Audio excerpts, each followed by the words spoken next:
All right, it's been a minute, but we are going to look at Isaiah and pick up where we left off.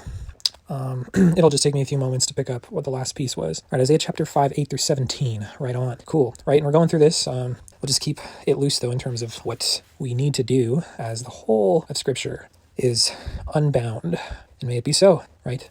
So we were on chapter 5, and we ended on verse 17, which is, "Then shall the lambs graze as in their pasture, and nomads shall eat among the ruins of the rich." And so just kind of briefly looking back here, the subject here is justice, and how the Lord of hosts is exalted, and the holy God shows himself holy in righteousness, and the humility toward man, that man is humbled, and each one is brought low, and the eyes of the haughty are brought low. And so that is where we left off. These are woes, right? Chapter 5 kind of relays a list of woes, or, sort of calls to action, calls to mourning rather than blessings. I feel like it's a good kind of counteraction to the blessings, say, in the Sermon on the Mount, that Jesus begins in saying, blessed are they who, are these certain things that hold these attributes, for the things that they are, there's a reward for them, or there's a promise that is accomplished, through those attributes. But woes are more in terms of recognizing an injustice that is being addressed to those that are responsible for committing these actions. And so all that to say, let's hop back into this, starting with verse 18. "Woe to those who draw iniquity with cords of falsehood, who draw sin as with cart ropes,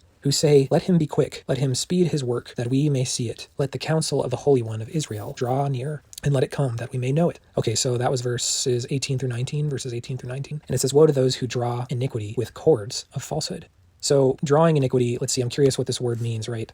Because, you could hear that and consider it as just one that sets in place or sets a border, but does it in a manner that is not true, right? That's not right. Cords of falsehood, with cords of falsehood. So drawing iniquity, but it's also saying drawing sin as with cart ropes, right? So you're actually pulling something. So the idea here actually is more in terms of, pulling iniquity with cords that are false, drawing sin as with cart ropes. So it's almost like, holding a bearing something that is not right.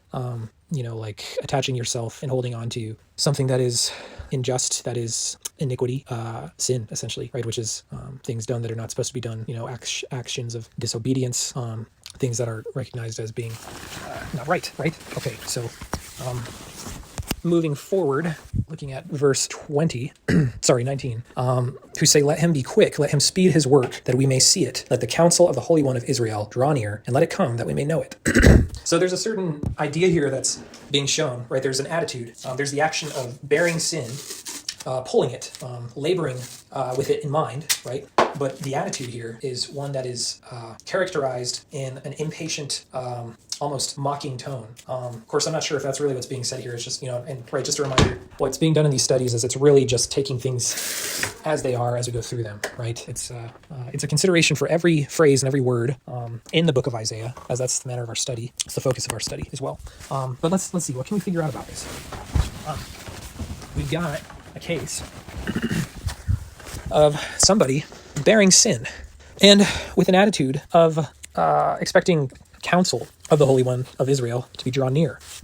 So I think there's an idea here that is, there's a sort of velocity to this whole thing, right? I'm reminded about in physics class, we did these exercises where you had to determine the force and the velocity in moments of inertia, sort of thing, whenever there's a force acting upon another force, basically what the yield of that is. And so there's something having to do with structure here, having to do with tension. And so there's tension happening in the person that is bearing the weight of sin, but expecting for counsel, which in this case is information, it's a knowledge, because they're saying, let counsel come, let it come that we may know it, and let him be quick, let him speed his work that we may see it. And so it's almost like, it's kind of counteractive in the sense that there's something that's not being dropped, which is sin, and an expectation to expect something to come, right? And I'm just, again, just reading this and taking it at face value. And with this, I'm kind of curious as to what other translations might say about it, because it can kind of help to get various sources on the same thing.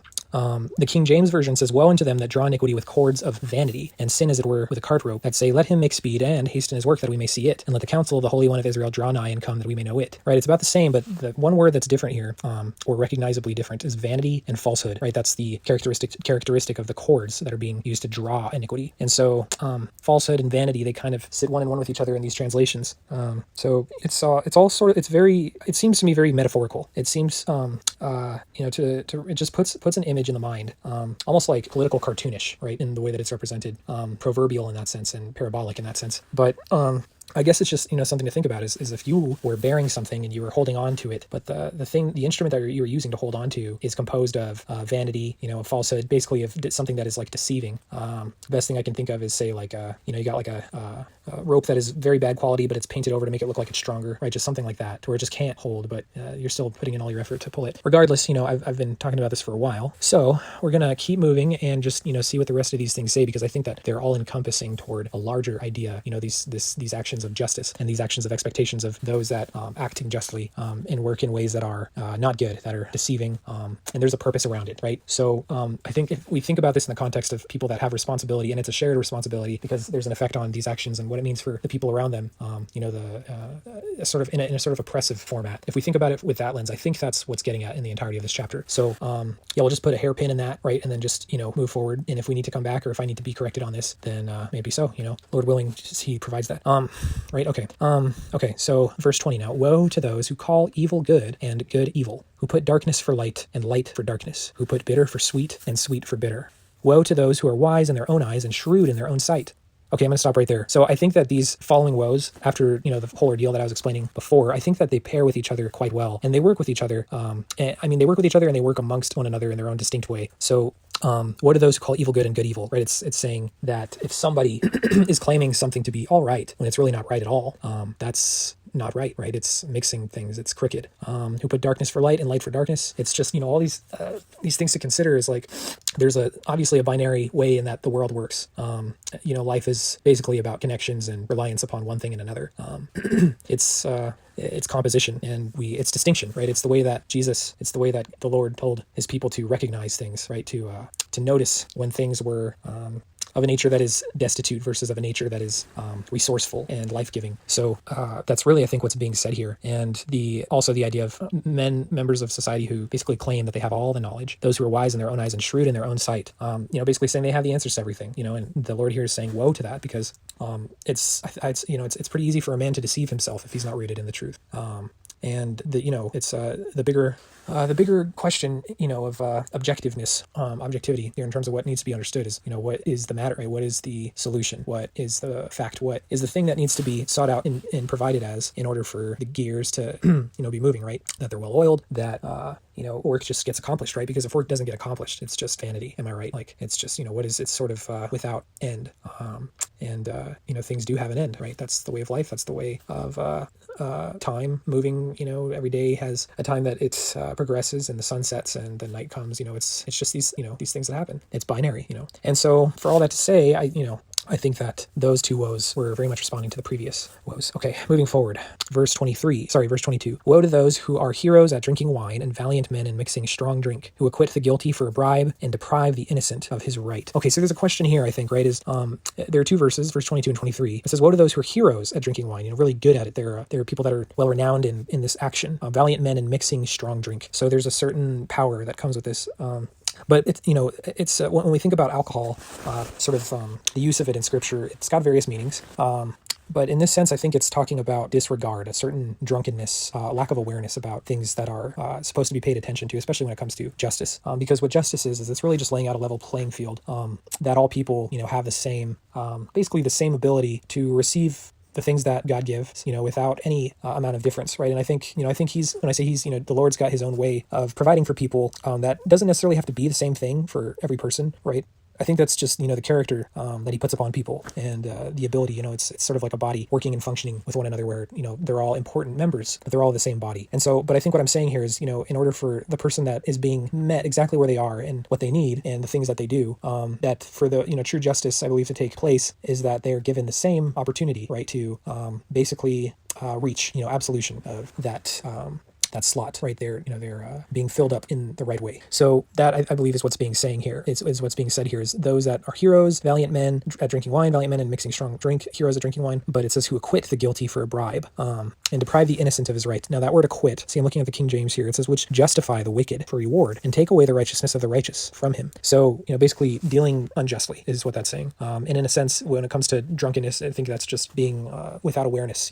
Focusing on there's an attitude of this person is well renowned. renowned, they're heroes, and they're people that others look up to because of their strength and because they are valiant. And so it's almost alluding to an idea that these people are regarded in the sense of how they look, and their ability to be strong in one very sort of what's the word I'm looking for, testosterone-ish way, I guess, like just a strong bull, right? But is the bull carrying a proper load, right? Is the bull pulling a cart rope and there's sin in the cart, that sort of thing, So, okay. All right. Moving forward. Again, we're looking at this from the lens of justice. Okay. Verse 24, therefore, as the tongue of fire devours the stubble, and as dry grass sinks down in the flame, so their root will be as rottenness, and their blossom go up like dust. For they have rejected the law of the Lord of hosts, and have despised the word of the Holy One of Israel.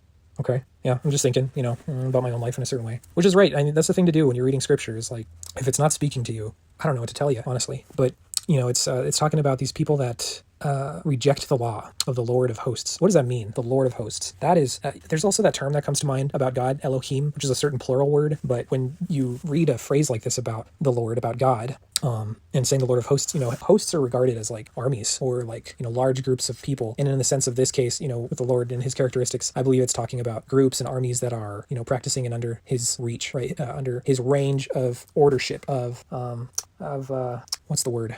Just under his authority, essentially, right? And not necessarily, I feel like that idea can be thrown around and can be sort of be in a bad light with things nowadays, because we think about authority and structures today, and they don't necessarily always have a healthy way in that they go about doing things, and there's a certain injustice too that comes with that. So I believe that's what's being called to action here. And I'm remembering too the reason why I think that my last video only kind of focused on a little bit of these. It's because there's really a lot going on in each of these phrases. The way that they're written is intelligent enough to where it can speak on things so succinctly with just few words. And when it's all paired together, it's something to consider for how justice is to be accomplished, right? How it's to be considered and referred to. But right here we're going to go back to where we had started in this just last phrase here, verse 24. Therefore, as the tongue of fire devours the stubble, and as the dry grass sinks down in the flame, so their root will be as rottenness, and their blossom go up like dust. Okay, so remember that word vanity and falsehood before, sort of acts of either deception or just fruitless sort of in their endeavors. Basically here it's saying if there's a flame that comes up and burns this, it's just going to burn away so quickly. It's not going to be like the refined material that is being sustained or even polished by the fire, right? It's just simply being evaporated. And so that's really what's being gotten at here is the sort of more eternal direction of actions, and how really these things are just to go, like, just be kaput, right? In terms of the way that they're acted out, these unjust activities. But, the reason for all that, sort of the recompense for it is because of the rejection of the law of the Lord of hosts, right? There's disregard, there's, simply just rejection of it. And also it doesn't have despised the word of the Holy One of Israel. So it's, it speaks to a few things here, in that it's justice in action, right? And it doesn't have to be so complex, in that, if there's something that happens, it's consequential to the manner and the way that a person had lived their life, and the way that they had received information and chosen to do with it. And I believe that there's this law and there's this word that is, spoken out to everybody, and everybody is able to receive it wherever they're at. I do believe there are practicalities, though, according to this, that would allow for people to essentially receive this law and receive this word. In the case of, today, it's like the ability to be able to hear or pay attention to what's actually going on around you. And there's there's an omni field of attention that can be harnessed if somebody were to truly be paying attention, right? And not just in their own understanding, being carried away, right? It's because the way that life works is the Lord gives a message, and it's that people hear it or they don't hear it, or it's that people receive it or they don't receive it, or they just reject it entirely. And so that's what's being spoken about here, especially in terms of the case of men that hold a certain responsibility. And each of these kind of pairs with responsibility, right? Like if one were to consider themselves wise in their own eyes, well, that responsibility would mean that there's a certain knowledge that they think they know versus there's a certain knowledge that they should know based on what's given to them. And having that knowledge and knowing what to do with it, right, is that's another aspect of the responsibility. But that's the factor in that message, right? There's the distinction about recognizing light and darkness and not mixing up good and evil, so there is a responsibility to somebody that chooses to listen to this. And it's I'm going out here just on the whim to say that that people all over, and this is spoken about in the word, are really without excuse if they hear certain things. And it doesn't necessarily have to be in verbatim word from the Bible. It can be, but truth is just goes out and it's relayed on the daily, just being subject to being under the realm of creation that God had set in place in order. Jesus is Lord, and And he is the giver of life. He gave his own life on the cross that people be saved. And there's no reason to fear because he is the light of the world. And his name, just calling upon it, will save if you do that, right? He's present in that sense. He comes to you whenever you call on him. And the reason why, it's important to remember these things as life progresses. It can be so easy to be drawn away from it. But the fact of the matter is that he is steadfast and he's solid and he is true to his promise. He is faithful. He is just. He's loving. He's protecting.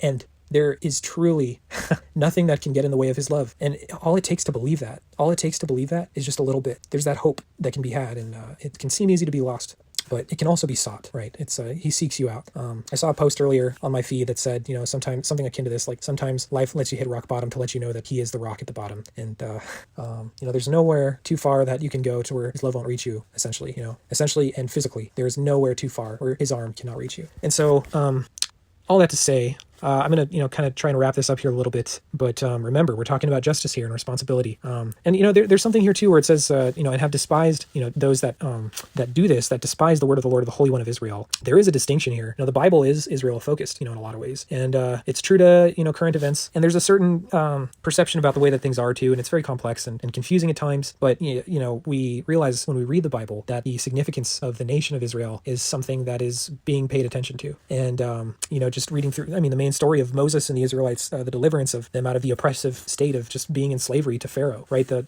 whole actions that took place there all were to give and show testimony about the way that the Lord had done it, the way that he saved people and, moved them through the desert, all those, miraculous things that are mentioned of.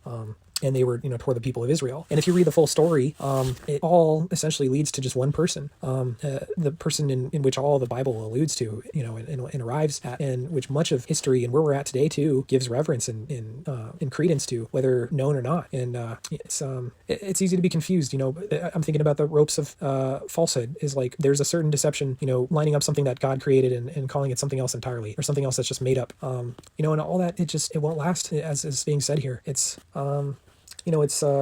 It's distracting stuff. And the whole reason it's there, I believe, is to distract people from the truth of being saved and understanding, getting the knowledge of God, right? Which is important to have the knowledge of God. But, there's a certain conviction here when if somebody is bearing a certain weight of sin and they're expecting for the knowledge of God to come quick, it's, very much akin to repentance. Somebody can claim they are awaiting for God and his answer, but are still holding on to their sin. And the idea here is, it's saying that you cannot do this on your own. You cannot do it according to your own understanding. You cannot do it according to your own interpretation whenever it is false, right? It just cannot be done. The knowledge of God is going to come regardless, but the thing is, whenever these things are being attached to the cart rope of vanity, the falseness of distinction or lack of distinction of what things are, good and evil, light and darkness, or the mere idea that somebody might think that they have all the answers according to their own desire or will or whatever intention that they have. The truth is going to become manifest, but whenever it does, it's speaking about this in a way that it's a fire, and the fire is going to destroy those aspects that make up holding on to sin and basically separating a person from God. And so I venture to say even the protection of their soul, that it be not drawn away.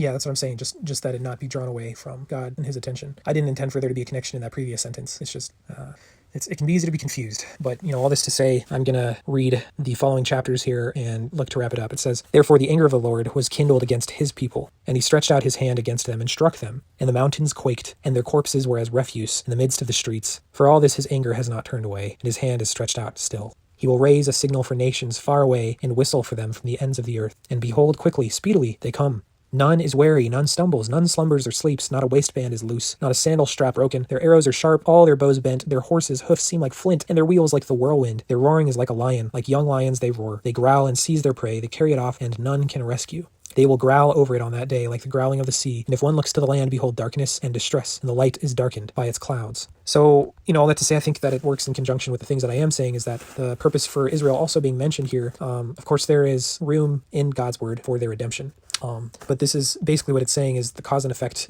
of a disobedience, of a lack of regard to a rejection of the law, of the word of the Holy One of Israel. So what does that mean for today? It's essentially, putting in the context of Jesus and his people. That he's given his life entirely for his people. That the law is something that he did not come to abolish, but to fulfill.